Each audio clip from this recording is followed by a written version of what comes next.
elevando alegres 10.000 banderas de amor.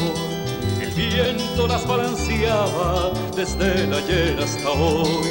Llegaban desde la historia trayendo la idea total, y en la plaza se agitaban al grito de libertad.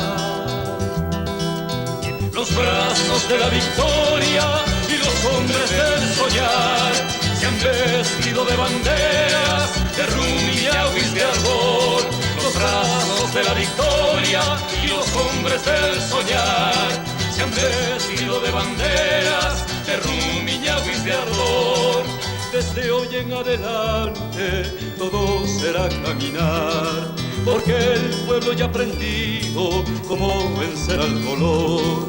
Cómo vencer al dolor, todo será caminar, con rumiñahuis y ardor, con los hombres del soñar. Los vi elevando alegres 10.000 banderas de amor. El viento las balanceaba desde el ayer hasta hoy.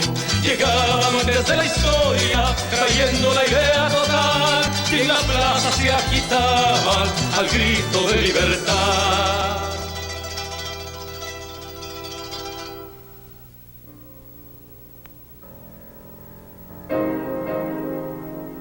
1895, 4 de septiembre. Un ejército de indios, sembradores, artesanos y conciertos entraba victorioso en Quito, la capital del gobierno conservador.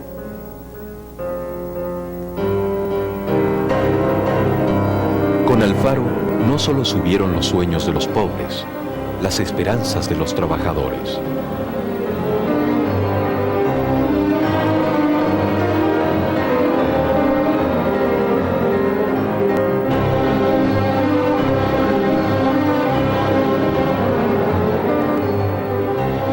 Con él llegaba al poder un grupo de poderosas familias dedicadas a la exportación del cacao, sus banqueros y los comerciantes que les abastecían de productos extranjeros. El pueblo los llamaba los Gran Cacao.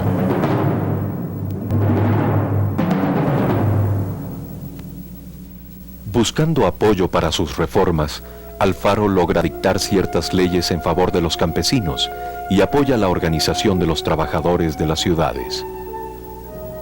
Un sastre amigo suyo, antiguo internacionalista cubano, sería el encargado, su nombre Miguel de Alburquerque. Desde tiempos de la colonia, los trabajadores habían dejado su vida en talleres y en obrajes. La jornada duraba hasta 16 horas y el pago era el látigo y el hambre. Buscando alguna protección, los artesanos se habían organizado en hermandades y cofradías religiosas. Las mutuales y los gremios tomaron el lugar de las hermandades durante la República. Funcionaban bajo el control de la Iglesia y de la policía y servían para reunir un fondo común que ayudaba a los trabajadores en los frecuentes casos de despido, de enfermedad o de muerte. Desde 1878, cuando se habían fundado las sociedades de artesanos amantes del progreso, la de hijos del trabajo, las de tipógrafos, vivanderos, panaderos, abastecedores de mercado, peluqueros y otras, empezó la organización de los artesanos y obreros del país.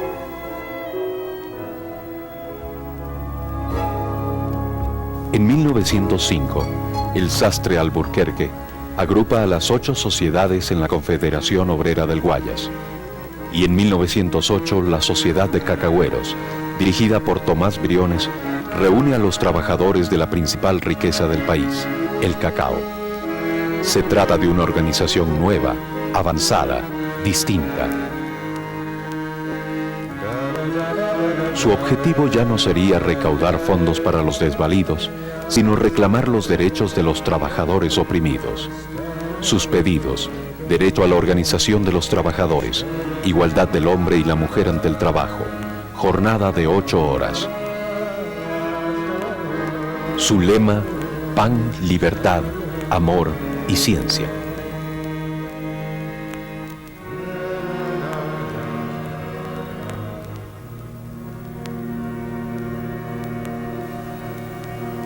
los intereses de las poderosas familias cacaoteras y los derechos del pueblo eran irreconciliables. Para los exportadores costeños, sus enemigos ya no eran los hacendados serranos. Sus enemigos eran los sembradores que reclamaban tierra, los artesanos y obreros que pedían justicia, los indios que exigían libertad. En enero de 1912, Alfaro era linchado por turbas organizadas por los acaudalados liberales y conservadores.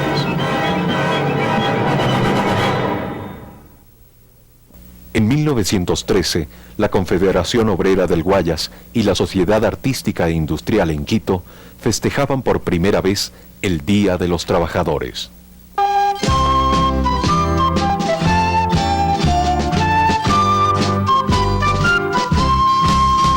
Arriba los pobres del mundo, de pie los esclavos sin pan, y gritemos todos unidos, viva la internacional. Agrupémonos todos en la lucha final, y se alcen los pueblos por la internacional. Agrupémonos todos en la lucha final, y se alcen los pueblos con valor por la internacional.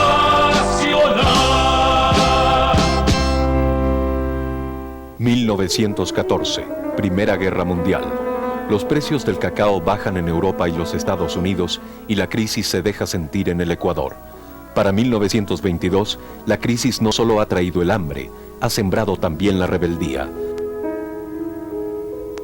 La experiencia del pensamiento anarquista y la influencia de la Revolución Rusa habían llegado con los marinos que desembarcaban en el puerto. Los compañeros habían tenido la costumbre de esperar a los barcos españoles, que tenían una organización anarcosindicalista bastante importante. De manera que la influencia viene de eso, el contacto de los compañeros con los anarcosindicalistas españoles. A su vez, los compañeros españoles nos ponían en contacto con los compañeros anarcosindicalistas del Perú, de Chile, de Buenos Aires. El centro anarcosindicalista no tenía nombre, simplemente se le conocía como Centro Anarcosindicalista. Nosotros íbamos a las barras de la Confederación Obrera del Guayas con el objeto de estimular cualquier manifestación de rebeldía. Esta organización era en cierto modo conservadora, mutualista. Pero nosotros hacíamos barra para fomentar la protesta y la organización de las masas. 15 de octubre, se funda la Federación de Trabajadores Regional Ecuatoriana.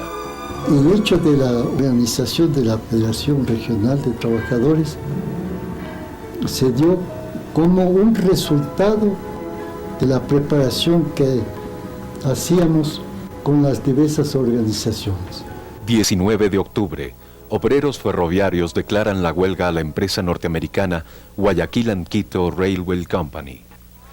Después del movimiento de los ferroviarios, ya vino pues el movimiento de los trabajadores, que había ya hambre y necesidad en esa época, hermano, ya había hambre y necesidad. El gremio de motoristas y conductores de la empresa eléctrica trabajaban de 5 de la mañana a 11 de la noche. El salario de los cobradores 1.20 y el de los motoristas 1.50. Entonces, reunidos, dirigidos por la gran Federación Regional de Trabajadores y la gremial del astillero, elevaron un pliego de peticiones, pero este pliego de peticiones fue negado. 9 de noviembre, los trabajadores eléctricos y los conductores de carros urbanos se suman a la protesta. A lo largo del día, la Federación de Trabajadores Regional Ecuatoriana, 5 asociaciones y 14 fábricas del barrio del Astillero pliegan también al movimiento. Yo tenía una conciencia completamente bien clara de lo que íbamos a hacer. Iba yo aprendiendo ahí, aprendiendo a hablar también, aprendiendo a la lucha de clases, a la lucha contra el capitalismo. 13 de noviembre, la huelga se transforma en un levantamiento popular. El pueblo se toma la ciudad. Mr. Godin, cónsul norteamericano en Guayaquil, informaría al Departamento de Estado. El peor levantamiento socialista ha tenido lugar en el Ecuador. Se puede decir que ya vivíamos momentos de efervescencia considerables. Muchas veces organizábamos un gremio, un sindicato, y al mismo tiempo teníamos que hacer el pliego de peticiones para que se mejoren las condiciones de salario, de trabajo y de vida. De este modo fue creciendo el movimiento hasta que llegamos a los días cruciales anteriores al 15 de noviembre. Fue un contagio, una solidaridad total, algo que jamás puede haberse visto en la historia de nuestro país. Primeramente fueron 3 manifestaciones grandes que se hizo aquí, en la ciudad, que sacábamos 10 y 15 mil personas del pueblo a manifestar. Y para el 15 de noviembre quizás sacamos hasta 20.000 personas entre hombres y mujeres y niños a la manifestación.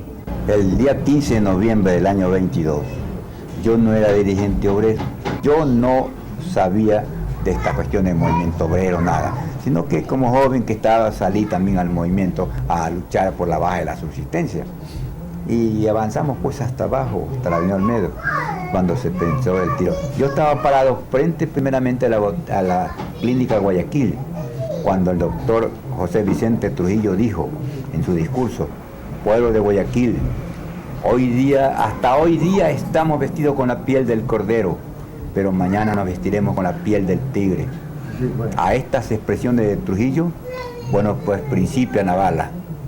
Entonces yo de allí lo que hago es, me vengo para el centro, por la calle Chile, para evitar pues lo menos posible el baleo. Pero llegando a la calle Aguirre y Chile, que estaba en toda la esquina, la botica Flores Montaneda, sí. Allí cae mi compañero Chávez muerto de golpe. Cuando él cae muerto de golpe, yo no hice más que me acosté en la tierra, en el suelo, en el portal, y dándome vuelta al cuerpo, crucé la calle. Y en esas condiciones llegué hasta la plaza de San Francisco. Ellos creyeron que íbamos a tomarnos el cuartel, que ellos creyeron de que nosotros íbamos a atacar el cuartel. Y no era eso, sino a sacar a los presos que estaban en la policía. Bien, entonces ya viendo que nos recibieron, retrocedimos a la avenida Olmedo. Y de la avenida Olmedo ya estaban también los soldados como guerrilleros. Entonces tuvimos que retroceder más de la avenida Olmedo por la calle Villamil, por donde vendían carbón en esos muros. Nos metimos por ahí, por el Mercado Central, nos metimos y salimos a la calle Villamil, donde están las bahías ahora. Entonces allí el Marañón y el Cazador de los Ríos, bien armados. Ya con la orden de Enrique Barriga, que era jefe de zona, el tercer jefe de zona, ordenó ya que él se abra fuego a todo lo que se presentaba. La cuestión es que lo que quisieron es desbaratar todos los movimientos a la bala y a la fuerza, y así hicieron. A todo grupo que veían, a dispararlos, a la guerra, desbaratar el movimiento de 15 de noviembre. La gente corría despavorida, desesperada, pero los mataban, no dejaron escapar a nadie. Fue la matanza más grande que hubo en ese sitio, aparte de que en las calles mataban mucha gente. Luego, como digo, en la calle 9 de octubre, eso me consta, como le contó a mucha gente, que de los balcones mataron gente. Sí, esto es una cosa innegable. Gente que se arrodillaba, clamaba, pero los soldados no llevaban ley, los mataban. No, el soldado no tenía ley para nada. A las 6 de la tarde, cuando ya había calmado los fuegos, ya no había, sino de repente algunos disparos intermitentes que había, ya las tropas se reunieron para desfilar, como dice Alejo Capello, por la siempre ensangrentada 9 de octubre. Venía una plataforma por la calle Chimborazo, una plataforma como los trailers.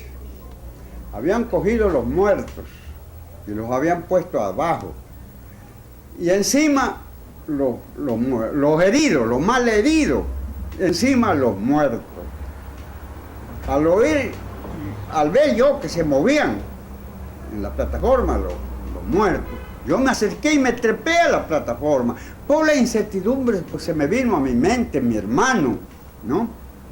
Y me fui a ver y oí los ronquidos de los malheridos que estaban adentro, encima los muertos.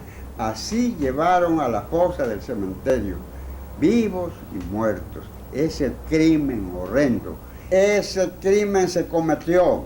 Ese fue el baldón que fue hasta su tumba del famoso gobierno liberal del doctor José Luis Tamayo y su camarilla.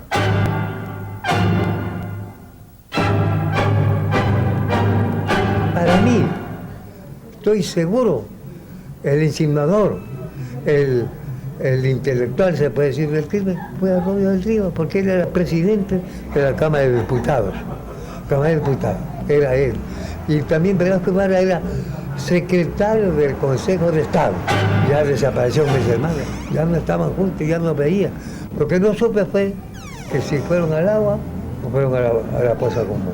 Pero al fin y al cabo. No aparecieron más. No apareció más.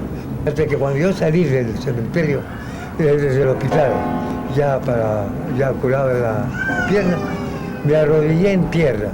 Y besé la tierra y dije, yo seguiré luchando y peleando todo lo que se trata reclama de la clase obrera contra la burguesía.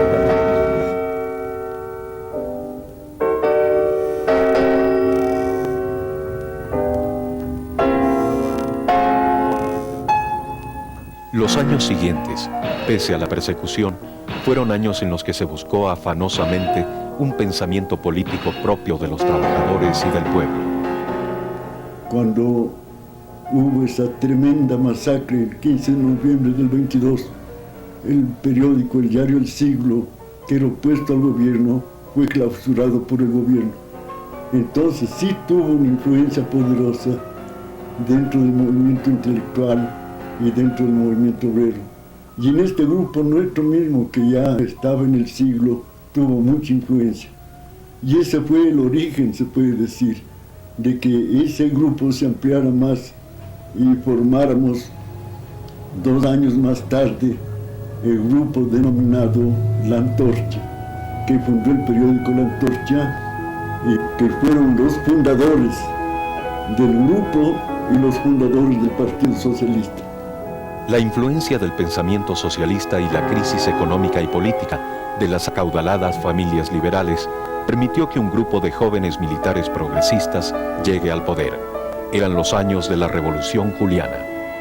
El cerebro de la revolución, el cerebro del movimiento, era don Luis Napoleón Dilo. 6 meses estuvo él en la Junta Militar. Todas las leyes que se dieron, que se expidieron, que hubo una transformación tributaria, hizo una transformación en cuestiones de leyes económicas que no se habían hecho 20 años atrás. Su gobierno duró muy pocos meses, pero su acción de tendencia socialista limitó el poder de los banqueros privados y creó el Ministerio de Previsión Social, pedido por los trabajadores desde 1920. Los años siguientes, las leyes de jubilación y Montepío, de contrato individual, trabajo de mujeres y niños y la ley de procedimientos para los juicios laborales se suman a las conquistas logradas por los trabajadores. Para 1929, el prestigio del pensamiento socialista crece. Los socialistas buscan caminos para conseguir las reivindicaciones de los trabajadores. En 1931, un sector radicalizado forma el Partido Comunista. Principió a organizar el movimiento sindical en la estación donde era el centro fundamental, diríamos entonces, de todas maneras, de la clase obrera. Se había establecido ya la Internacional, los ferroviarios, y otras empresas más de carácter industrial. Entonces el objetivo fue crear eso. En 1934 se produce la huelga de los trabajadores de la Internacional. Esto condujo pues a que diera un impulso en cierta manera al movimiento obrero. En 1935 una intensa agitación remece las fábricas y las minas. Textiles, tranviarios, eléctricos, barrenderos, mineros, panaderos y campesinos se lanzan a la lucha. Su acción exige el fin del maltrato en las fábricas, pide estabilidad, contrato colectivo y cumplimiento de las leyes laborales.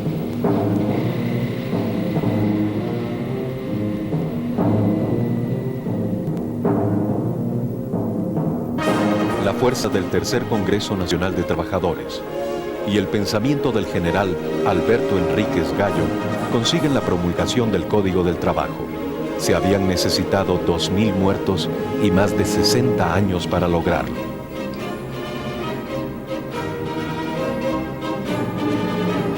Este mismo año se funda la primera central de trabajadores, la CEDOC, inspirada en la doctrina social de la Iglesia. Julio de 1941, el ejército peruano invade al Ecuador. Las tropas ecuatorianas se baten en retirada.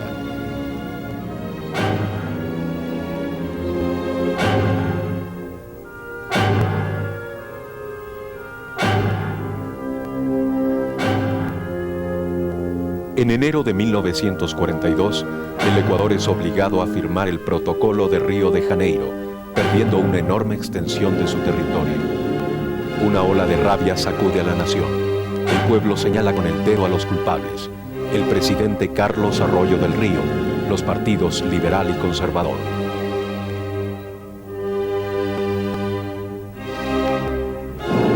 Asediado, Arroyo recurre al medio que utilizó siempre para mantenerse en el poder, la represión. El pueblo responde uniéndose. El Frente Popular contra el Fascismo, el Comité Nacional de Trabajadores, socialistas, comunistas, conservadores y liberales disidentes confluyen en la Alianza Democrática Ecuatoriana. Se organizó ya Alianza Democrática por una serie de circunstancias políticas de carácter internacional que sucedían en el Ecuador, como fue el Tratado del Río de Janeiro. Y dada la situación de persecución que hacía Arroyo del Río al movimiento obrero, la dificultad que existía, la falta de garantías para poder, diríamos, organizar el movimiento obrero, tuvo que la Alianza Democrática, el Partido Comunista en la Alianza Democrática, plantear la necesidad de ampliar la democracia en el país, especialmente en lo que se debe a la organización de los trabajadores de la clase obrera. En 1944, la Alianza Democrática propone la candidatura de José María Velasco Ibarra para la presidencia de la República. Sin embargo, hubieron dos tendencias aquí en el movimiento revolucionario. La una que sostenía que el gobierno provisional debía ejercerlo Alianza Democrática, los directivos de Alianza Democrática. Otra tendencia que pugnaba porque todo el poder vaya a manos de Velasco Ibarra. La tendencia que estaba por la entrega de todo el poder para Velasco Ibarra estaba dirigida por el Partido Comunista. Esta tendencia fue la que predominó. La verdad es que había una explosión velasquista en el país, a más del prestigio de Alianza Democrática. El gobierno pues prácticamente cayó en manos desde el principio de Velasco Ibarra. El 22 de mayo, el asesinato de una joven de 16 años a manos de un capitán de carabineros desborda la paciencia popular. El 28 sería el último día del arroyismo. En la tarde del 28 de mayo estuvimos concentrados con nuestra guardia de choque en una casa humilde de un miembro de nuestra organización que se llamaba Peso, en la calle Pedro Moncayo y Febres Cordero.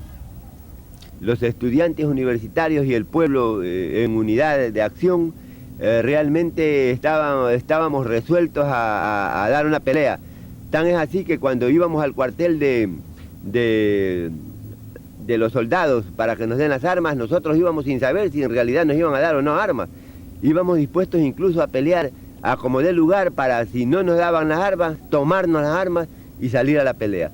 El entusiasmo popular fue muy grande, la batalla fue rápida, los carabineros no pudieron resistir y se entregaron por el ímpetu con que realmente se peleó en las calles y el entusiasmo y el heroísmo del pueblo. Hubieron heridos, pero muy pocos muertos en esa jornada.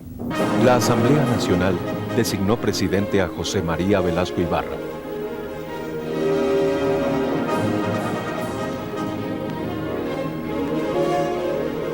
Un mes después, se reúne en Quito el Congreso Constitutivo de la CTE. En 1944, la izquierda es la encargada de la elaboración de la nueva ley de la República. La constitución más importante, no solo en el momento en que fue hecha esa constitución, sino hasta ahora, es la constitución del 44-45. Y esa es la que tuvo preeminencia, porque es una constitución tan bien hecha que ha ayudado mucho a la clase trabajadora en el sentido de que había una disposición en que en todos los organismos del Estado debía existir un trabajador, un representante de los trabajadores. Antes había el Consejo de Estado, fue sustituido por el Tribunal de Garantías Constitucionales, ahí estaba la clase trabajadora. En otros organismos más, que no recuerdo para decirle con certeza, la clase trabajadora ha estado representada. Pero en marzo de 1946, Velasco se declara dictador, reniega de la Constitución del 45 y desata una feroz represión contra los trabajadores y la izquierda. La economía del país pasa a depender de la exportación bananera. Miles de campesinos van a la costa en busca de empleo mejor remunerado. Pocos lo consiguen. La mayoría va a extender los suburbios de las grandes ciudades.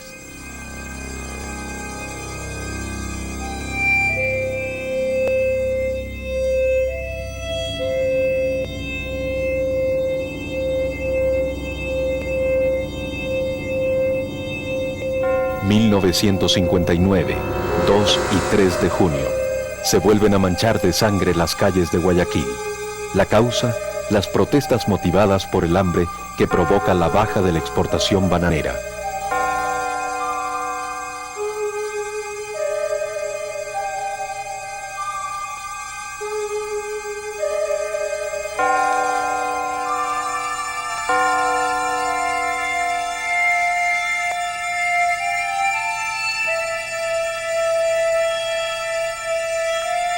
Las víctimas, 500 pobladores y estudiantes de los barrios suburbanos, masacrados bajo el gobierno del socialcristiano Camilo Ponce.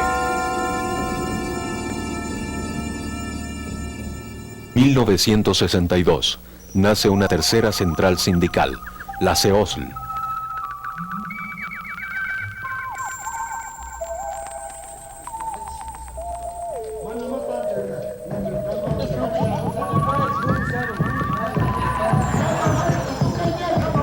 En esta década, los movimientos campesino y estudiantil lideran las luchas populares.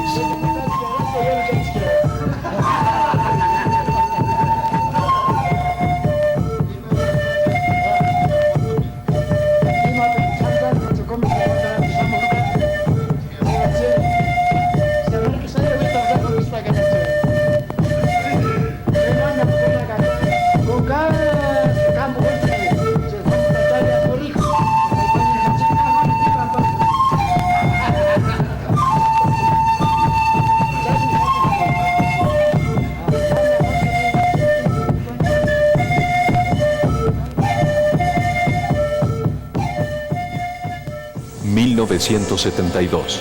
un nuevo producto cambia la vida del país, el petróleo. El general Guillermo Rodríguez Lara asume el poder supremo de la República. El petróleo fortalece al Estado, desarrolla la industria, amplía los sectores medios y hace crecer el número de trabajadores en el país. Pese a los millonarios ingresos de dinero, la dictadura no logra solucionar ninguno de los problemas populares y expide la Ley de Seguridad Nacional. Los trabajadores buscan la unidad. En 1974, las bases de la CEOLS asumen la dirección de la central y en 1975 se forma el Comité Unitario de Trabajadores en torno a una plataforma de lucha de 9 puntos. El 13 de noviembre se declara la primera huelga nacional.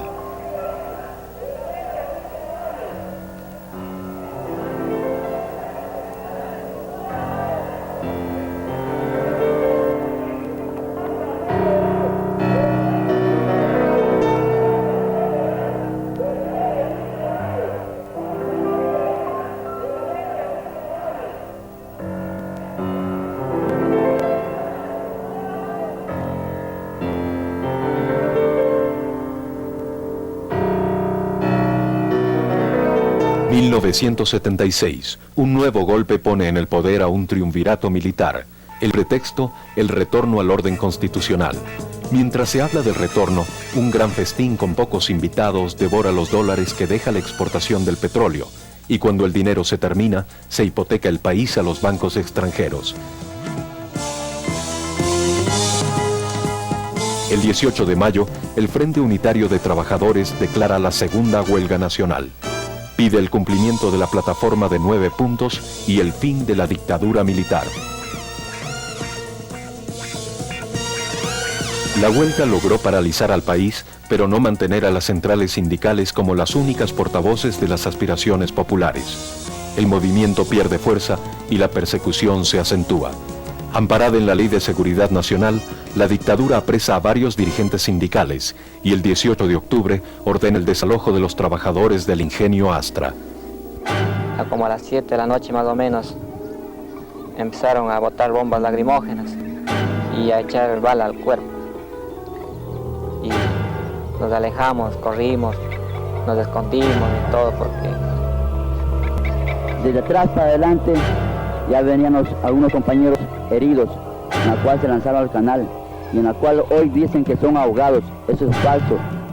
3 compañeros metidos en unos tubos y ellos han visto que han metido a 16 compañeros en las calderas, por lo cual esos compañeros no podemos saber.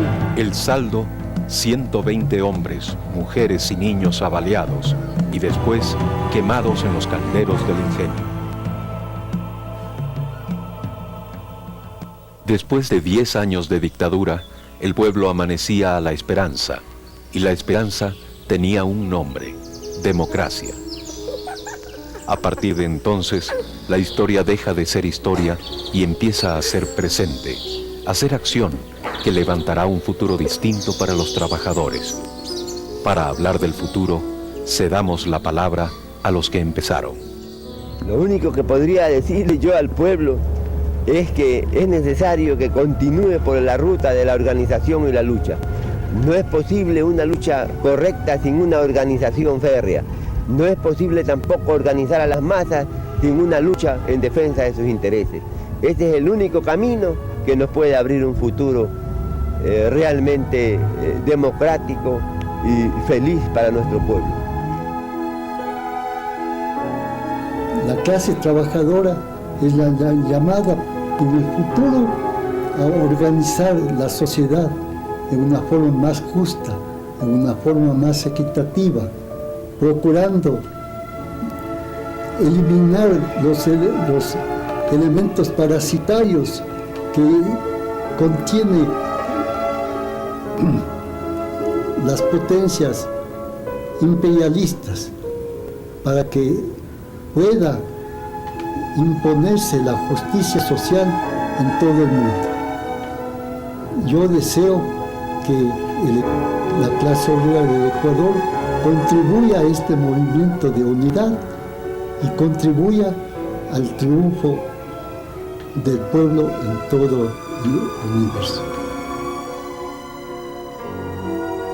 La clase trabajadora debe ser la que se haga respetar la que dirija la política del país, la que dirija todo aquello que significa el porvenir de la patria, y no anquilosados, vivir anquilosados, vivir sin vida, en suma, si se me permite la expresión. No podemos. Yo procuraré conseguir entrevistarme con algunos dirigentes del partido para tratar este aspecto, como se dice vulgarmente, en mesa redonda, aunque la mesa sea cuadrada.